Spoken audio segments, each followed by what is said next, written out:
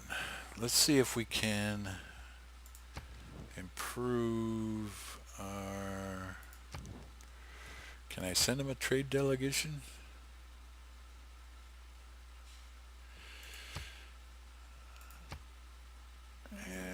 Probably improved it a little bit. So if and when I can, maybe I'll try to negotiate for open borders or some other thing just to kind of improve relationships. If you work on relationships with other AIs, with the AIs, you can develop friendships and alliances, but it does take work. It does not happen automatically, and I don't think it should. I mean, the whole point of playing a game like Civilization 6, I mean, it's a thinking game. It's a strategy game. So, do I want that or do I want mining? Animal husbandry and mining. Let's change that. I don't need that. Let's do husbandry first. You know, the whole point of playing these games is to develop strategies. Okay, so I have my slinger, I have my scout. I want to at least throw down a campus. I don't necessarily like putting it in his direction. Do I want to buy for... I think I do. I think I do want the extra science point. Just like in Civilization 5, if you've watched my Civilization 5 strategy videos, I do promote the idea of... Oh, and I didn't want to keep that. I want to... I want a builder first. I do want a builder first. I want... in Civilization 5, in my strategy videos, I promoted the idea. Oh wow, I am surrounded.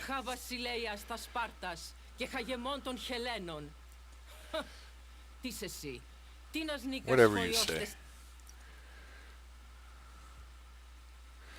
Alright. And I am going to send her... Not this time? Really?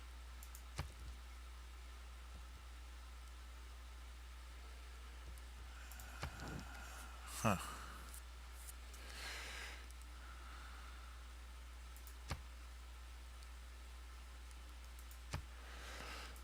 Let's see if I just give her 5 gold.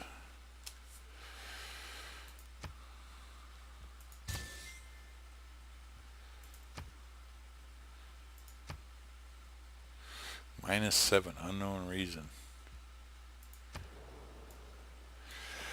Okay, so in my strategy videos, like I was saying, but I keep getting rudely interrupted by all of these AIs that are automatically unhappy every time. They have improved the... oh, okay. So for this, I'm just gonna choose Fertility Rites. I do like Fertility Rites because it helps your civilization's population grow faster. Now, what am I working?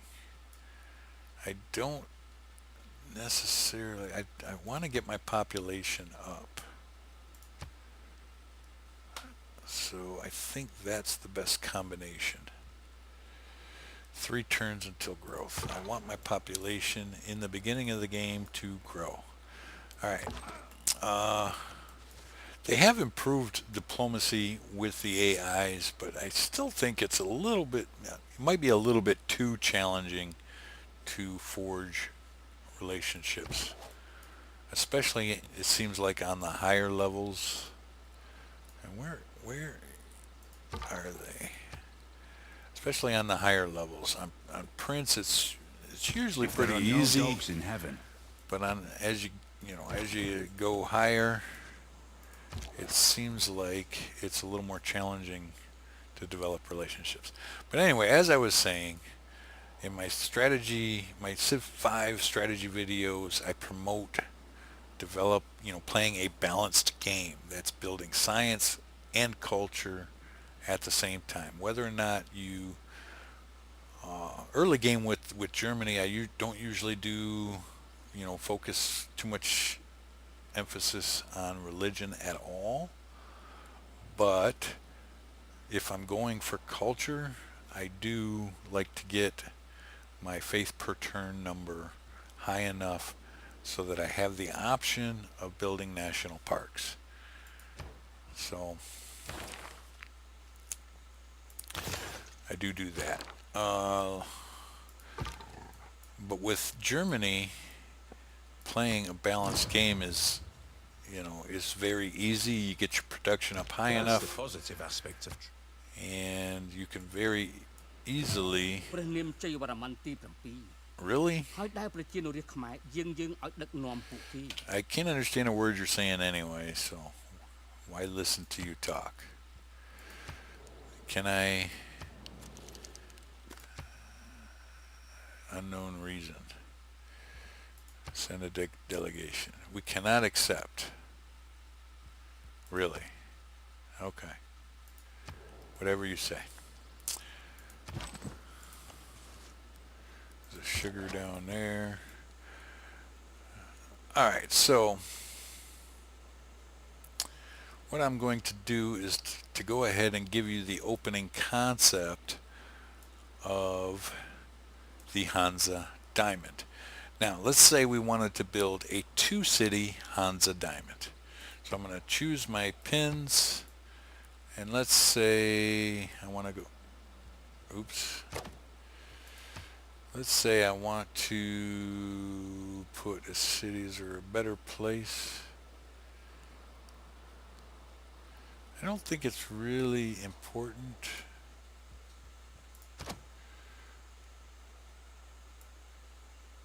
Yeah. I think 1, 2, 3, 4.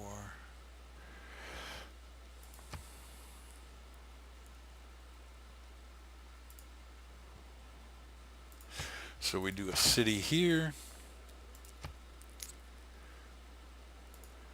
a city here, right?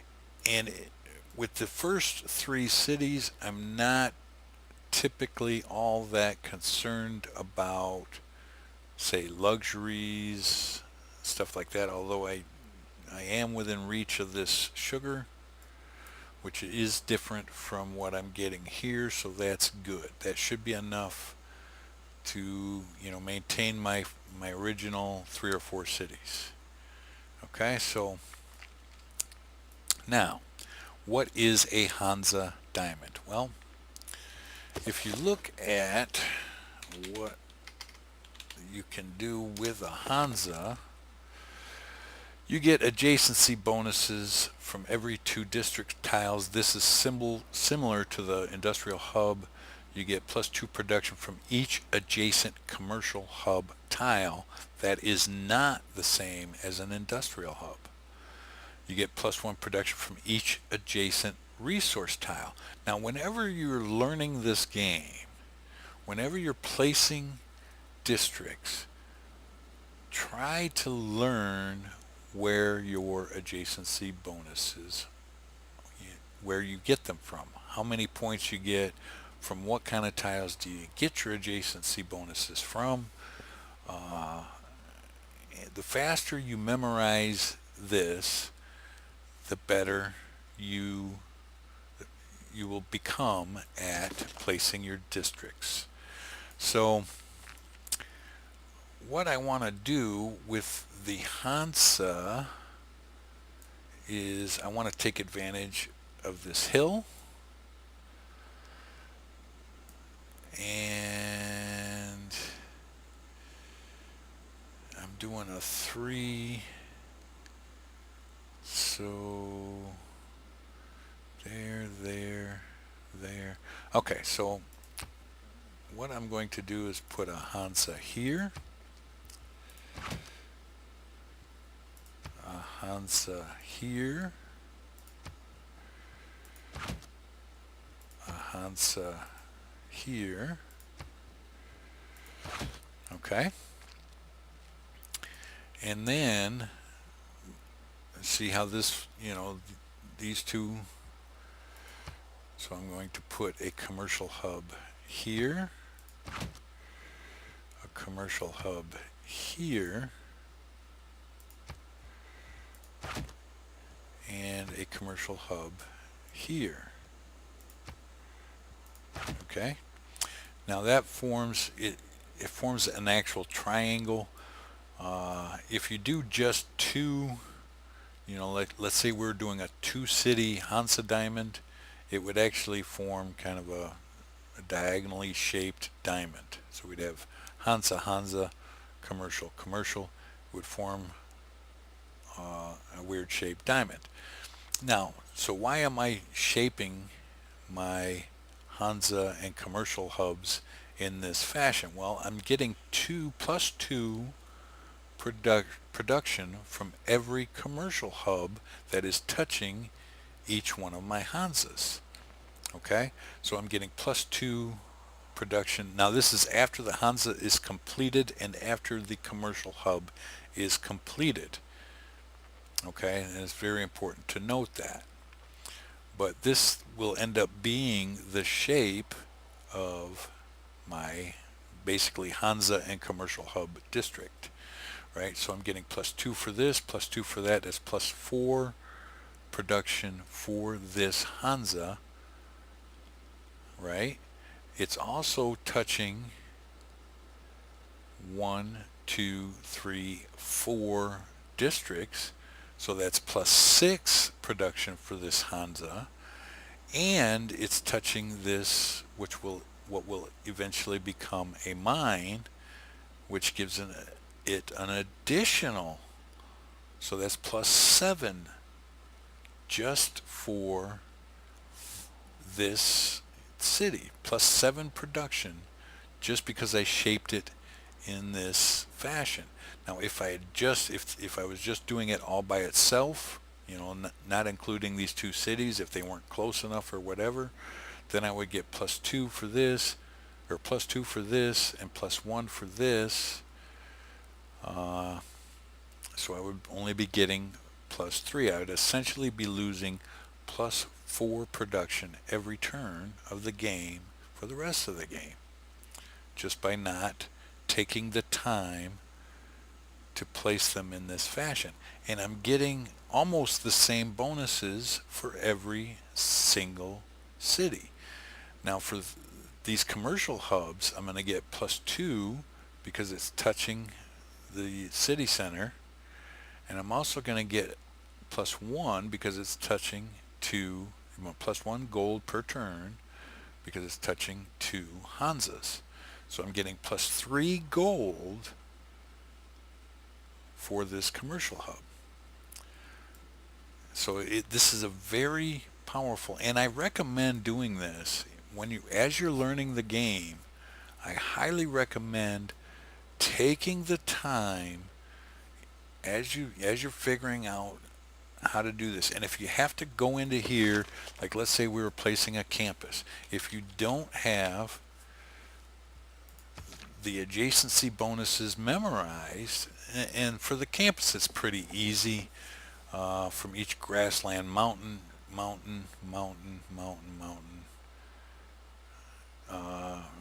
+1 science from every 2 rainforest tiles, and +1 from every 2 adjacent districts. So, as you're planning out your cities, just take 5 or 10 or even 15 minutes to utilize these pins. The developers put these pins in for a reason, and it's because they wanted to give you the opportunity to do this, to learn the game by Just taking your time. Don't worry about progressing through and taking more turns. Just take the time to figure out the best possible locations for your districts. As a general rule, placing districts bunched together in a conglomeration is usually a good idea. Now, I put my science district here, but maybe if I had taken the time to plan it out, maybe putting it here would have been, a better idea. In this case, not so much, because I do still have 2 jungle tiles. Putting it here, I would still only get +1 science. There are no mountains within range, so, it was pretty limited. But when I go to do my theater district, my choice may very well be here, because I may not be able to get any adjacency bonuses anywhere else. So, I'll really have to look at that, at a later time, uh, when if and when I go to put a theater district in Aachen. It just may be a better choice somewhere else. So, um, but yeah, just I can't stress this enough. Take the time to utilize the pins, plan out your districts. If you pursue Germany, if you start by learning Germany, I can tell you right now, if you play Germany on Prince level, and you apply this strategy, 3 cities, if you have the room, make 3 cities, put your Hansa diamond in this formation. You'll get a minimum of +6 production on top of what the Hansa already provides, +6 on top of that as a bonus to each city. And if it happens to be next to mines, if you can take advantage of some mines, you can get 7 or 8 or 9 or even 10. No, wait, it'd be 7 or 8. Yeah, 7 or 8. If there's some mines available for each Hansa district, you can get +8 production on top of whatever else, whatever other production your city has with the Hansa. So I think I'm going to leave it at that for now. I am going to save this, save this game, so that maybe I can, I'll come back and actually progress through the game a little bit and just show you what the production is. But for now, I think I'm going to leave it at that. And thanks for watching, and I will see you next time.